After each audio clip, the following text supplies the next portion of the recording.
Bonjour à tous, je vous invite à vous abonner à cette chaîne, à aimer, à partager, à commenter ces vidéos, c'est très important. C'est une manière de nous soutenir. Merci à vous tous.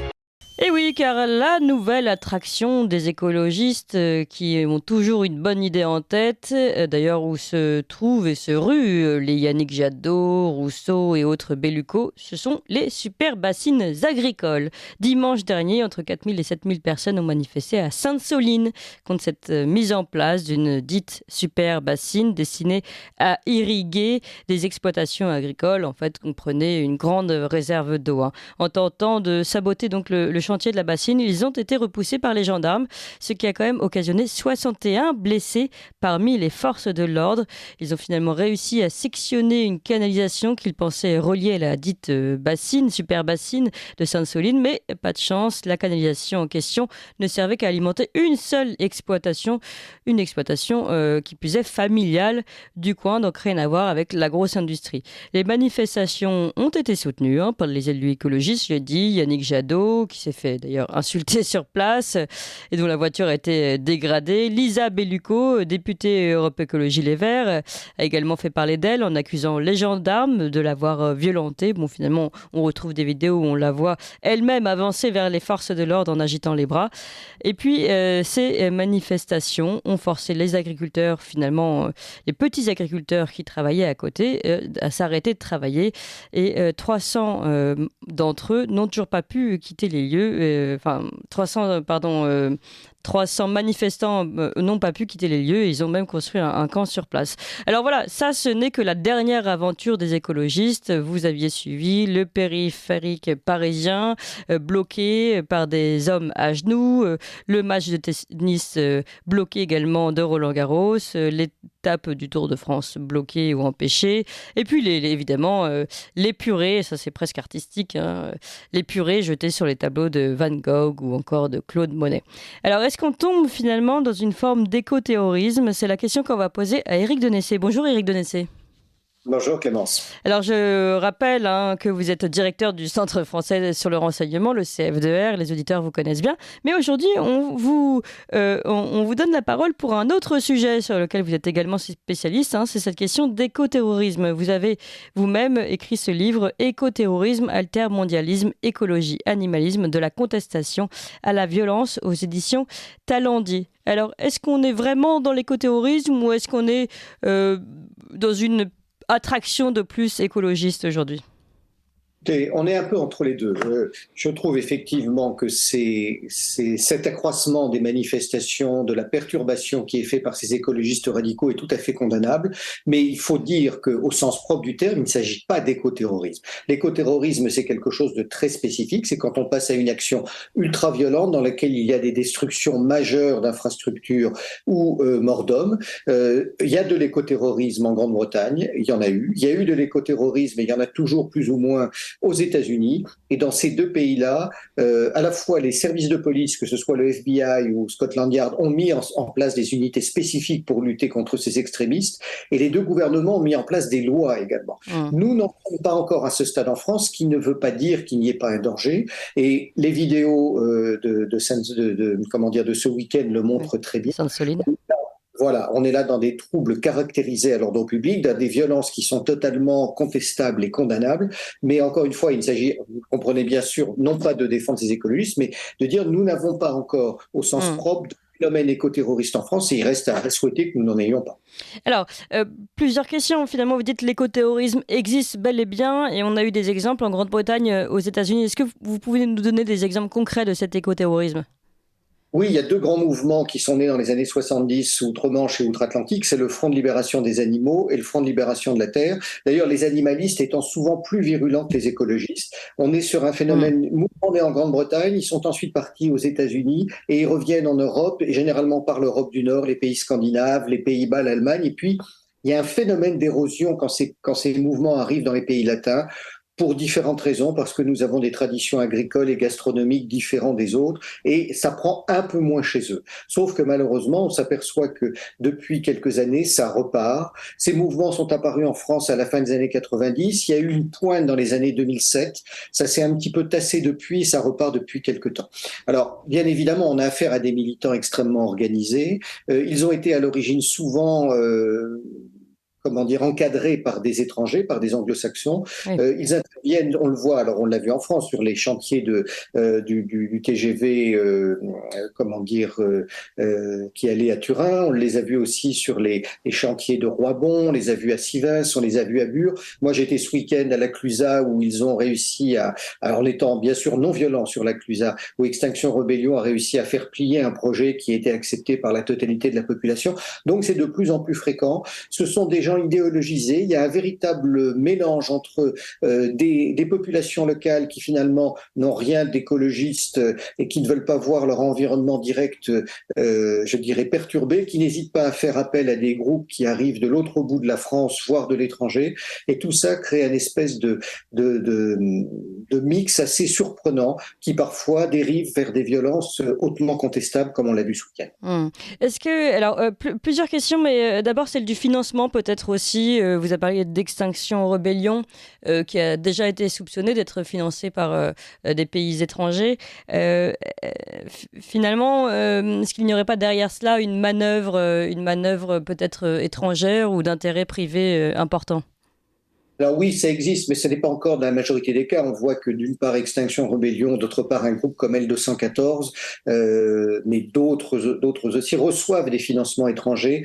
Alors parfois de manière effectivement contradictoire. On voit que des financiers australiens qui ont des entreprises qui développent le steak végétal vont financer certaines organisations animalistes en France pour qu'on mange moins de viande. Il n'y a pas encore, à ma connaissance, de véritable volonté de déstabilisation par des États étrangers. Mais je n'écarte pas l'idée, et d'ailleurs ça a déjà été le cas, qu'un certain nombre de ces ONG, entre guillemets, qui se revendiquent comme écologistes, ne soient pas parfois les idiots utiles de concurrents économiques ou politiques de la France.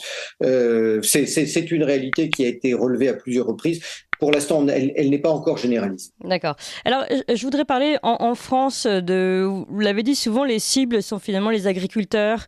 D'ailleurs, vous avez dit que de façon plus importante, les mouvements, on va dire, d'écoterrorisme, enfin d'écologisme un peu radical, se trouvent parmi les animalistes. Et c'est vrai qu'on voit que les cibles sont souvent ces agriculteurs, tout simplement, même presque à taille familiale.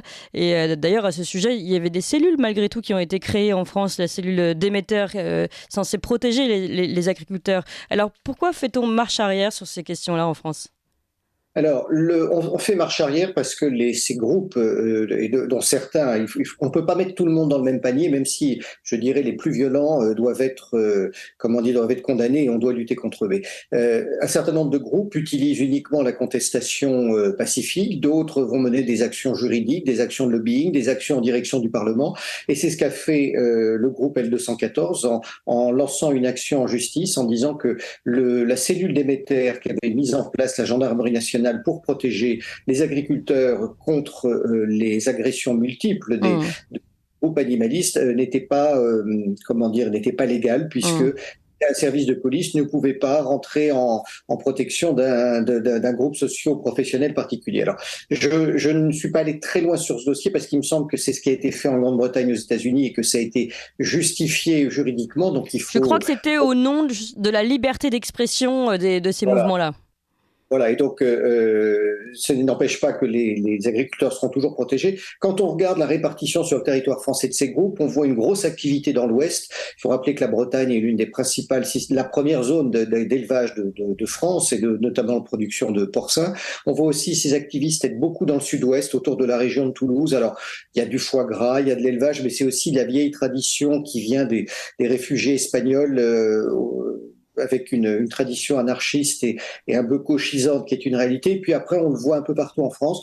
Encore une fois, dans ces groupes contestataires, il n'y a pas que les écologistes radicaux, il n'y a pas que les animalistes radicaux. On va voir aussi les technophobes, ceux qui luttent contre les antennes 5G. On voit les groupes anti-corrida. Voilà, cette espèce de violence sociétale, parce que c'est pas une violence sociale, elle est, on va dire, en France, plutôt d'origine d'extrême gauche, même si ça ne veut plus dire grand-chose, parce que on voit des gens qui n'ont pas de culture politique, on voit de plus en plus de femmes. Ce que nous n'avons pas non plus en France, c'est une violence sociétale d'extrême droite qui existe, elle, aux États-Unis, où on voit les mouvements anti-avortement rentrer dans des dérives complètes également et se livrer à des assassinats de médecins. Donc, beaucoup de choses nous viennent encore une fois d'une influence américaine. Pour l'instant, nous n'en sommes probablement qu'au début et en espérant que ça n'aille pas plus loin si les services de police prennent le problème à bras-le-corps. Alors vous parlez des mouvements d'extrême droite, ça me fait penser par exemple au mouvement Génération Identitaire qui a été dissous. Finalement, on se demande si ces mouvements qui cherchent également à se faire entendre d'une façon différente, peut-être aussi parce que le terrain démocratique, le terrain du débat d'idées est un petit peu saturé en ce moment, finalement cherche à avoir une forme de communication autrement par cette agitprop. Et est-ce qu'on peut mettre sur le même plan ces différents mouvements, celui de Génération Identitaire et celui d'Extinction Rebellion par exemple ? Oui, alors par un certain aspect, on peut tout à fait tout mettre sur le même plan pour une raison simple, c'est qu'on s'aperçoit que tous ces mouvements qu'on appelle des micro-causes, puisque en aucun cas, je dirais, les causes qu'elles défendent ne donnent un système de référence sur la vie, sur la politique qui soit globale. Donc ces micro-causes sont toutes nées à la fin de la guerre froide.